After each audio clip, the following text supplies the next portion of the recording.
10 تا چیزه که باید که خلق مردم ما هر یک تاجیک باید که با خودش دیگر کنند. یکم همه چیز از خدا دانستن در کار. این در حقیقت همیخیل علمی که دارد از خداوند است، هنری که دارد از خداوند است، فرزندی که دارد از خداوند است، دولتی که دارد از خداوند است، چی گم کسب و هنر و آبرویی که دارد از خداوند است. خدا در جای یکم ماند همه وقت. خدا در جای اول ماند همه وقت. با تکرار میکنم، خداوند در جای یکم ماند همه وقت. انا کن دیگر چیزی که من و شما باید فهمیم در این باره این چیه؟ اول مهنت کنید و اول آموزید همون ساحه و مهنت کنید و نه که بعد توکلش به خدا کنید. دقت، دهقان باید که اول زمین با کار کند، مهنت کند، حاصلش شناند، بعد توکلش به خدا کند برای حاصل گرفتن. مهنت اما نتیجه از پروردگار.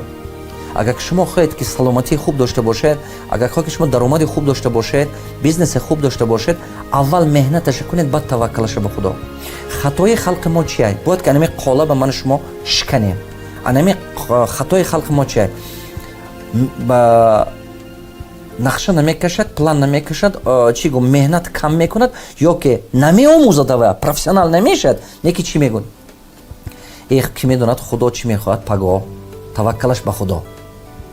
مقصدی گفتنی من که اول مهنت میکنیم بعد توکل به خدا میکنیم. حاضر خلق تاجیک به همین چی چپه شده استوده. چپه همین صحبتم کنی گویی که همین چیز آموز تراز میگوید ای خدا نتیت هیچ نمیشد. بله خدا میتید اگر مهنت کنید. اگر مهنت کنید دعا کنید با برکتش میشد. نه که اول مهنت کرده بعد توکلش به خدا کنید. مهنت نکرده توکلش به خدا کردن این نشانه چی گم بفهمی ما است. این نشانه کم عقلی ما است. اول مهنت کرده بعد توکلش به خدا کردن در کار. من بعضی بچه‌ها میگم که پسنداز کن پول، بعضی بچه‌ها میگم بیزنس کشا، بعضیش میگم کتاب خون، بعضیش میگم که مثال درآمد ساز. میگم ای رزق خدا داده باشد به همین میتید. بله رزق شما ازلی هست. رزق شما ازلی خداوند دادگی است. رزق به مانند من چندین بار گفتگی مردم با میگم رزق به مانند میدونید چی؟ اویلیک. همین هر ماه اویلیک میگیرید کو به همون مانند است. مثال اویلیک شما یک کس گویم 1000 سومون، یک کس 3000 سومون، یک کس 5000 سومونه. رنگ همین اویلیک بره مزد مهنتتون بره. نه که یک کس میتوند که همین مزد مهنت گرفتگیش سرشته کرده هوای پریومناژت کند، تو افزون کند. یک کس دیگه میگیره تیز رس خود میکنه. اینا نموخه. رزق شما ازله. نه که عقلتون اگر کار فرمید هوا شما افزون کردن میتونه. این به مانند دهقان. من مثال دهقان با شما 100 کیلو گندم تید، یک کس میتونه که 100 کیلو گندم خوراک کرده خورده نیست کند، یک کس دیگه میگه 100 کیلو گندم افزون کند، کارد و هوای تخم کند و هوای زیادتر کرده رود. برای عقل انسان با این چیزش وابستگی دارد. برای همون اول مهنت میکنیم بعد توکل به خدا میکنیم. من گم میکنم که شما چیز فهمیدین. با تکرار میکنم این مضمون اوز ندارد که شما ای همش تز خدا تیاد میشه خدا نتیاد نیه. من شما با چی گفتم اولی کارم با همه چیز اول پروردگار داند. علمی که دارید خداوند است، فرزندی که دارید خداوند است، همین دلسوزی خداوند است. شما باید که خداوند در جای یکم مونید، نه که دلچی که رفتید مهنت کنید و بعد توکلش به خدا کنید، بعد همش میشود. دویم چیزی که میخوام که خلق ما فهمد و داند و همین دیگرگونی بیارد حیاتش به از شعرخانه با کار آموختن، کار تشکیل کردن آمدن در کار.